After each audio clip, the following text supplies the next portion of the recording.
I'd like to mention a little bit about coming up towards Taos, Black Lake, Angel Fire.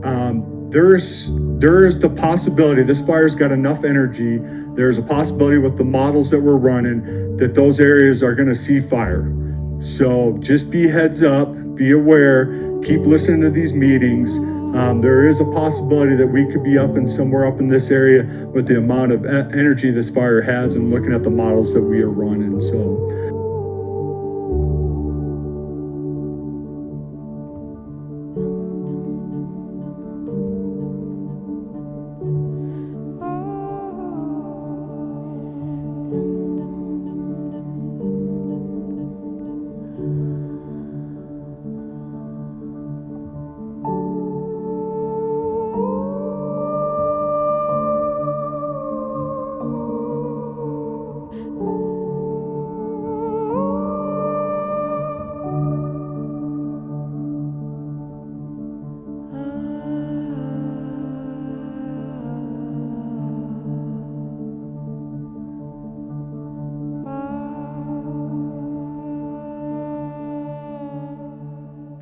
I hate to say it, but we're packing up things to possibly be evacuated. And you got to figure out, what is it you want to take? What is it that you're okay with leaving? Fortunately for us, we also have a storage unit over in town, which is in the middle of a big open wide field. So we're not terribly concerned about what's in that storage unit. And we're taking a couple of items that we find to be irreplaceable, and we're putting them over in storage over there. So we have a better chance of those items, being salvaged. So for instance, there's a lot of stuff here. It's all valuable. It's all valuable to us. But there are certain things that are, in my opinion, irreplaceable or hard to replace, or things that have sentimental value. So for instance, maybe a gift that I gave to Heather, or a gift that she gave to me over Christmas, things like that. Or antiques that we found somewhere along the way that are just priceless items. So we're taking some of those items, putting them over in our storage, and then we're deciding what items we're going to take with us. So I'm going to run over to the storage. I'm also picking up a trailer from my friend Joe. We're going to load the side-by-side on there. But, the motorcycle, for instance, we're going to put it in our other storage, and that's locked in safely, and it's in the middle of, like I said, a big open field, so we don't have to worry too much about that. A lot of this stuff is stuff that I purchased along the way, couches and chairs and things that can be replaced. But then there's certain things that are antiques, for instance, that they're maybe one of a kind that we might not be able to replace. So we're gonna take some of those things out of here. Here's an interesting thing I'm gonna show you. So y'all remember when we built this beautiful island, and this island is made from, this top here came from Lowe's, no big deal. That's just a butcher block. This piece here came from a shop in Taos, also replaceable. The stools are replaceable. Those just came from Cost Plus. These leg posts, though, they're from Afghanistan, and they're from the 1700s. So what? Do I unscrew those and take those along just in case? Because frankly, those things are probably pretty irreplaceable. However, the place that we got them also has a lot more of them. And, in that case, when you weigh out your options, you say, okay, well, it's from the 1700s, it's an antique, but the place we got them has a lot more of them, so we probably could replace them. So I don't think I'm going to worry too much about that, but we do have receipts for all this stuff, and I have a very detailed spreadsheet of everything that we've done to this cabin, and all the receipts and all that stuff's documented. And so we have insurance, and we should be able to replace those things. And what's really nice is that the spreadsheet that I have has a running total of all of the costs that were involved in the purchase of all these items. So I should be able to total that up pretty easily.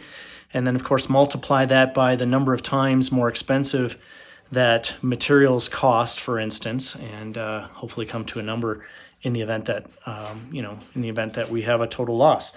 But for instance, over here, you can see this really cool lighthouse. Well, that lighthouse is something that I purchased when my father died.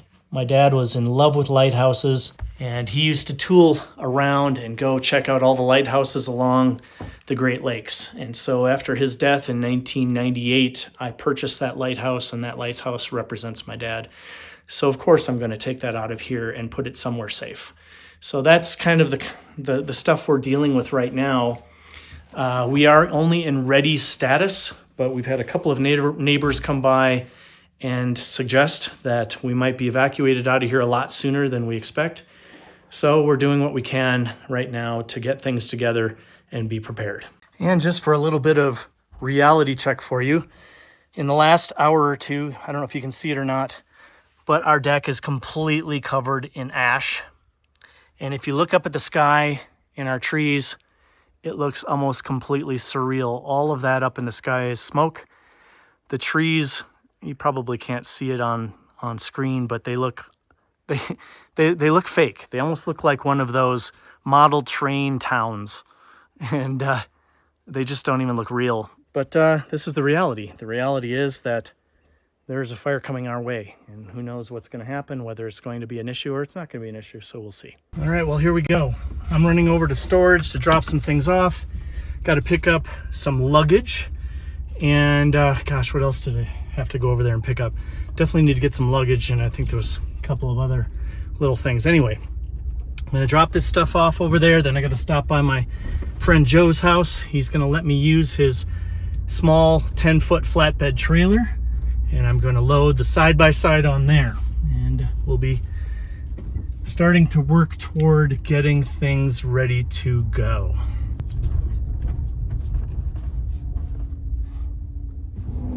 Well, I just talked to my neighbor. We ran into each other on the way out, and he just told me an hour ago we put into set status. So there's a ready, set, go program. We were put in ready yesterday. We're already put in set status today, so I'm having a pretty good feeling that we're going to be evacuated probably within the next 24 hours.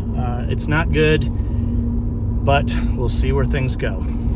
Well, it's not looking good. It's getting more and more smoky.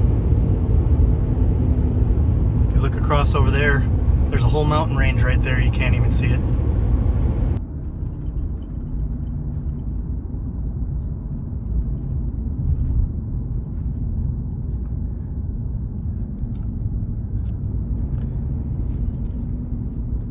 So if you look right here on the right, the yellow and red things, those are water troughs.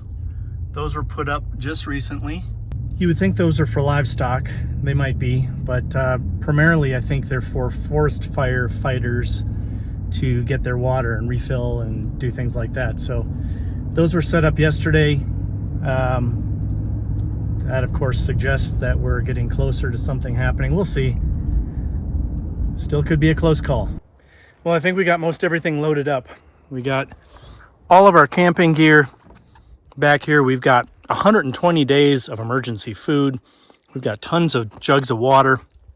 We've got some propane. We got gasoline. We've got everything. We got a toilet back there. Open this up in here. Clothing, camping gear, printers.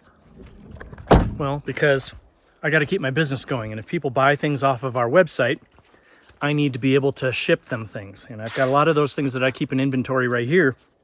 So I had to put together an inventory box and my printers for label printing and all the things that I need in order to create either Team 4X member kits, or when people buy things off of our website other than t-shirts. T-shirts I do on demand, so I don't have to worry too much about that. So that's where we're at. We got the truck loaded up. I still have to load up my computer. We still need to get the Can-Am put on this trailer. So I'm gonna cut some wood here so we can make some ramps for it. But otherwise, that's it. We've got everything we need, everything we don't need. We've either left here or we've taken over to the storage unit. So that's pretty much how things are going. And Heather, see that saw right there? That was given to us by our dear friends, Kim and Kelly. And that's been in their family for how long, honey? Like 100 years or something? Yeah. Something like that. And we've had that mounted up on the side of the cabin, but we wanted to make sure we brought that with us. Not just for nostalgia, but for the possibility we might actually need to use it. And don't worry, Uncle Les, we've taken good care to make sure that your deer antlers were put somewhere safely so they won't So they won't perish either. We really appreciate you giving those to us to begin with last Christmas. And we're doing everything we can to make sure that everything is kept safe. Right? Yep.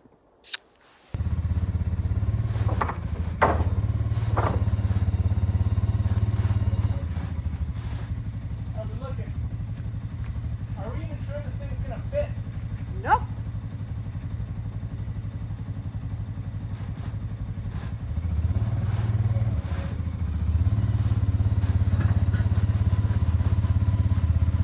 How's it looking? Good.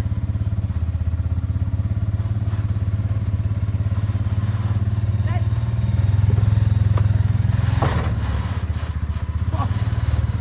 Woohoo!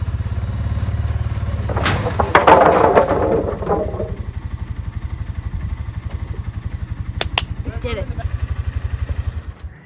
Well, we didn't even measure. Our ramps survived, sort of. You can't get out. Uh-oh. Go out the window. Can't. The front window. Oh. But then how am I gonna close it? We're gonna zip it. Okay. Didn't think about that part. Although maybe I can get out right here. Stand on the seat. Yeah, probably. And we'll zip it back up. Honey, that was awesome. Ta-da! Little guy. Fit perfectly. Yeah, but I would, Oh my god. what? It's rubbing. Yipper. Definitely would think we need a bigger trailer. Like a 12-footer. Show them what we used here. I did. Our fancy, ramps? I mean, we're gonna go over bumps, and these tires are gonna rub on the metal. For sure. For sure. Maybe we just get this to some place and drop it, not take it with us. Maybe. Because that's not going to be going to Wisconsin. I don't think so. That's going to make it to the storage unit, and that's about it. Okay. Toodles. For now. Show them the sun. Isn't that nuts? Well, there we have it. A little concerned about it. This trailer is a little small. Tires look a little bit low. But I don't know. We might just have to get this thing into town and then drop it off at one of our friends' office buildings or something like that. All right, well, good morning, my friends. I woke up this morning. I was up till 4 o'clock this morning trying to edit a video so that I could possibly upload a video for all of you this week. I know that's just my nature. I'm a ball buster. But I woke up this morning to a new map. The map showed that the fire grew by about 30,000 acres. A lot of that grew in our direction. The most recent update is that we've been told that within the next 2 hours, we're probably going to be told to evacuate. And I mean, we're pretty much ready for that. You know, I would say physically, I'm not 100% emotionally ready for that. But we do have an opportunity to go stay in town at a camper a friend of ours, one of our neighbors owns. So we may go do that for a couple of days just to see how things fare. Nonetheless, we're right there. We're right at the cusp here. Yeah. I've not even owned this place a full year, and we have made a tremendous amount of progress here. And as many of you know, if you watch the channel regularly, this is just the first structure we planned on putting on this property. I had planned on building a 40 by 60 barn this year. I was going to hold off just because of the cost of materials. And of course, we were going to build a chapel, and that's where we were going to get married. But again, we just didn't have enough time for that. So we were planning on getting married here at the cabin. Now, there are probably about 100 people that are RSVP'd to come to our wedding. Many of those people are coming from out of state and have booked Airbnbs and flights and all of that already. However, I'm not sure exactly what we're going to do there yet. It's still over 5 weeks away. So I think we're going to still hold on that. We'll probably give people a reasonable notice ahead of time in order to be able to make changes to their plans if we decide to cancel or what have you. But at the present moment, the wedding is still a go. So that's where we're at on that.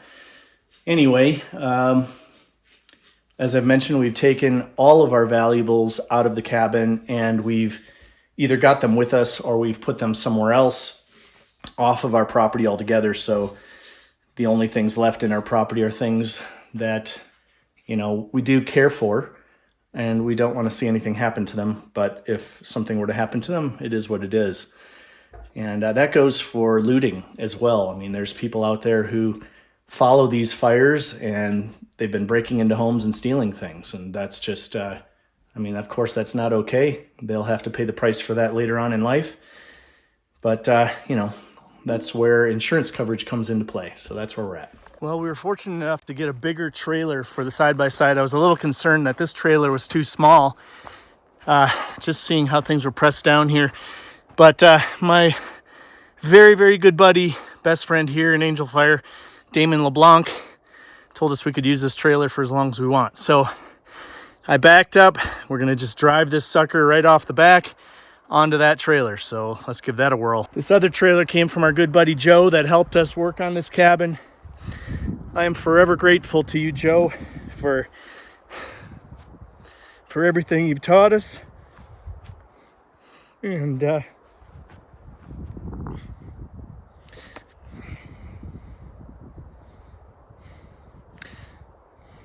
for helping us get this beautiful little cabin built. Thanks, man.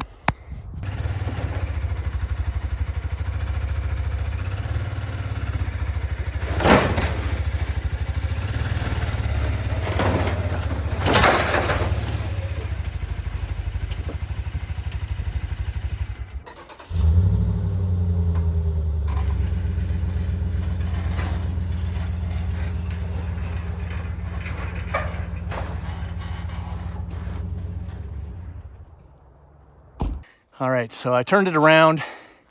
Much more aerodynamic in the front, of course, for wind. These doors are pretty flimsy, to be honest, and it gets a little air in here. So I'm a little concerned about that if we go on a highway somewhere, but I locked them, so hopefully that'll take care of that. Just have to keep an eye on it.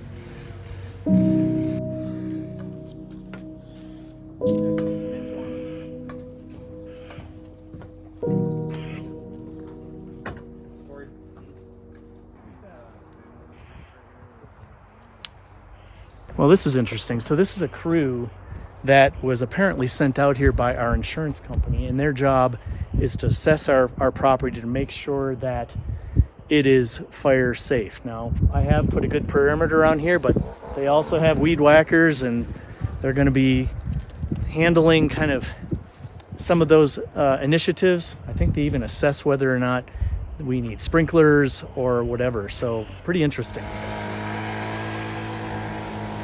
Well, this is what happens when you got a fire coming your way. This shit's starting to get real. This company was sent out here by our insurance company, and they've got an iPad with a long list of names with addresses, and they go out to the properties and they have an entire crew. It's pretty wild. I had no idea that this were the case, but it's pretty interesting. We offered to help, and they said, nope, you don't have to lift a finger. We take care of all this. So kudos to the insurance company for protecting our assets and, of course, protecting their assets. And really interesting. So they're making some headway on our property, and very, very grateful. Thank you. Well, I don't know if I mentioned this before. It's a little chaotic around here, but we've been put in go status. So it's probably time for us to leave. We're loading up our coolers and we're gonna head out of here and hope for the best. So what are your thoughts? We're about ready to head out of here. Well, my thought is I don't want to leave because this is our home, but I mean, they're doing what they can do here to save it and protect all of the properties around here. So, you know, I'm pretty hopeful for that. And, you know, in another month, we'll be back right here anyway, getting married. Hosting with our the red wedding. slurry all around our property or whatever they do to, you know, protect it Protect and it. stuff like that. But as long as I got you, babe, I know. I'm good. I love you very much. How you holding up? I'm mixed. I get a little choked up sometimes when I'm talking to people. But I'm really grateful that there's this crew here working on the property and working on maybe doing something to protect it. Really, really nice crew. I mean, just walking around saying, wow, you have such a great little cabin and such a great property. You should really be proud of it. You know, we are. We are. We are very proud of it. All this very, a lot of hard work. Not much left in the cabin of like priceless valuables, like pictures and documents and things like that. Don't really want to leave. No. But I think the fire's probably within 3 or 4 miles now. And, once it crests over this mountain over here, at the bottom of this valley that we live in, embers can carry up to 2 miles. So even though we're in the middle of a kind of what I call a forest island, completely surrounded by beautiful valley, there's always a possibility things could happen here. So Because it's dry. It's just everywhere is dry. it's very dry. Our rainy season doesn't really start till the end of this month. So with any luck, we've got a couple weeks before our wedding. With any luck, they'll all be here. The rains will come and moisten the property and whatnot. I see there's some of our little birdies over here, and of Yep. course all of our little squirrels. I just hope for the best for all the wildlife, the hundreds of elk that graze throughout this area, and we've got Porky, the little porcupine around here, and it just makes you feel for the critters that aren't fast enough to get ahead of a fire or even know better. So Yeah. just hoping for the best, that's all. And as long as we have each other, that's what really matters. My home's with you, your home's with me. Yes. And if something happens to this place, well, it's just a house that burned down. It's when we leave here today and go somewhere else because of the evacuation, we're taking our home with us. Yes. Yeah. So, amen on that. So it's interesting. They've advised us on a few things. For instance, my potting table here, they want me to move that underneath the porch on the concrete, so it's it's not as susceptible to fire, which makes sense because it would be under the metal roof and on a concrete foundation. I think it'll fit under there. You gonna put this up against the house? Yeah, he wants it up on the porch.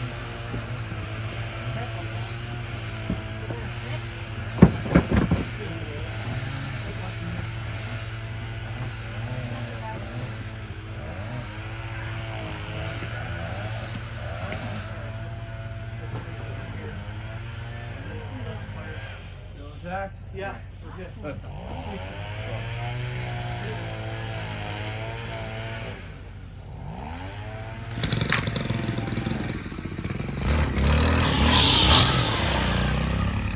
There goes the crew.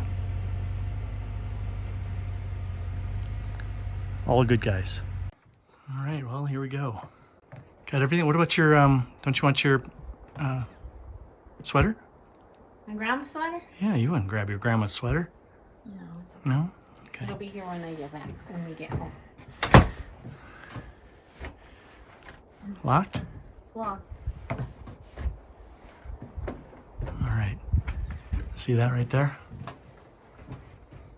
That'll protect us. All right, say goodbye to Songbird Cabin for now. She should be here when we get back. So long, farewell, good friend.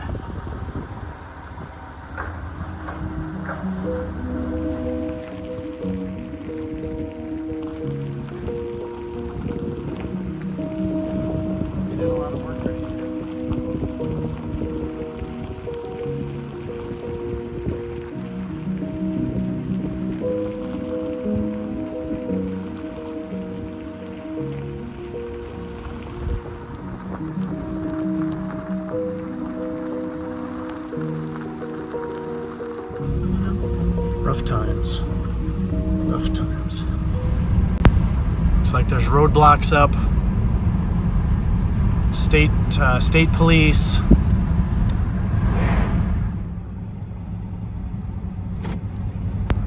So we just passed the 434 turnoff, and as you see here, here's your dozer crews. These are firefighters. Got their dozer crews out here to create fire breaks. Thank you.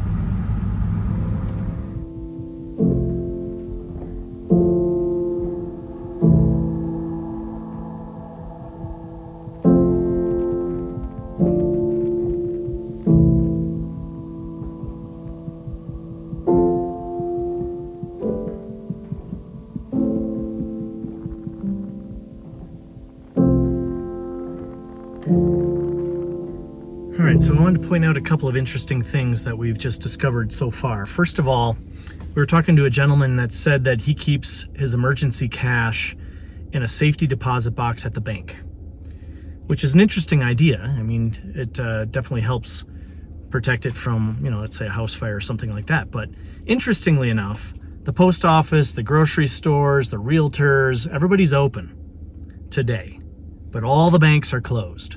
And Angel Fire is probably going to get evacuated tomorrow. So the guy cannot access his emergency cash. So definitely take that into consideration. If you're in a region where you might have to deal with a natural disaster, the bank might not be open. Let's see, what else? Interesting thing too. Mail? Yeah, so we're at the post office. We have a package that I wanted to pick up. However, since Angel Fire is probably going to be evacuated tomorrow, all of our parcels have been taken to another town. And I asked if I could go to that town to get my parcels to that post office, and she said, well, it's probably not been sorted. It'll be available in 2 days. So the question is, will we be here in 2 days? If not, and the town that she relocated it all to is another town that is actually on ready status. So I'm not really sure what the deal is there. What else was I going to tell you? There was something else. Oh, here's the other thing. When the power, when a town is evacuated, they turn off all power. When the power's turned off, a lot of things turn off that you might not expect. Gas pumps, for instance, get turned off. So if you're in a town that's been evacuated and you're still there and the power goes out, there's a good possibility you're not going to be able to pump gas. I think that's a really interesting thing. I don't know if that's 100% accurate, but it seems to be. Somebody told me that just a little bit ago. So these are all things that you have to take into consideration that you're not thinking anything about. So I think that's really fascinating. All right, my friends. Well, we made our way out of Angel Fire, and we found ourselves, fortunately, in Red River, New Mexico, which is about 30 minutes north of Angel Fire. And I just want to show my respect and appreciation for Kevin and Wendy Wright, some friends of ours that have a cabin here in Red River. And I'm proud to also say that Kevin is a Team 4X member. He's Team 4X member number 50. Well, he was kind enough to reach out and offer his cabin to us to stay in for a couple of days. And we are here in Red River experiencing a beautiful scene and fresh air and staying on top of what's going on with the fires from afar. So thank you so much, Kevin. And I appreciate everyone watching this video and all the kind comments that people have been making. Keep your prayers coming. We really appreciate it. Thank you.